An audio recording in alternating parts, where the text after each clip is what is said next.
Programang ito ay rated SPG. Striktong patnubay at gabay ng magulang ang kailangan. Maaaring may masiselang tema, lengguwahe, karahasan, sexual, horror o droga na hindi angkop sa mga bata.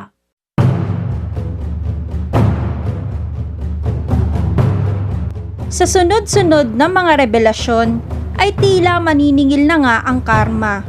Unti-unti na ngang napapalapit ang lahat sa katotohanan.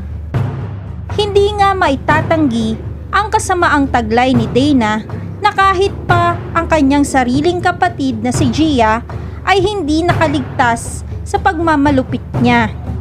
Kung inaakala ni Dana na nagtagumpay na ito laban kay Gia matapos ng pag-hack ng RJ&E ay nagkakamali nga ito dahil unti-unti nang bumabalik ang nakaraan upang singilin siya sa mga kasamaang ginawa niya. Wala pa mang sapat na ebidensyang magtuturo kay Dana na siya ang mastermind ng pag-hack ng RJ&E ay lumakas na ang kutob ni David na malaki ang kinalaman nito. Agad niyang sinabi ni David kay Gia ang kanyang natuklasan. Mas lalo pa ngang tumibay ang hinala nila David at Gia matapos nga na mag-alok ni Dana ng halagang 270 milyon na bayad upang itigil na ni Gia ang pag-iimbestiga sa hacking ng RJ&E.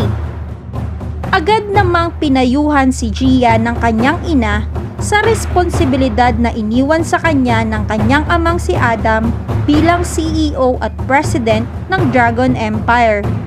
Dagdag pa nga nito na napag-usapan nilang mag-ina na sisingilin at pagbabayarin nila si Lucy at Dana kung mapatunayan ngang may kinalaman ito sa pag-hack ng RJ&E.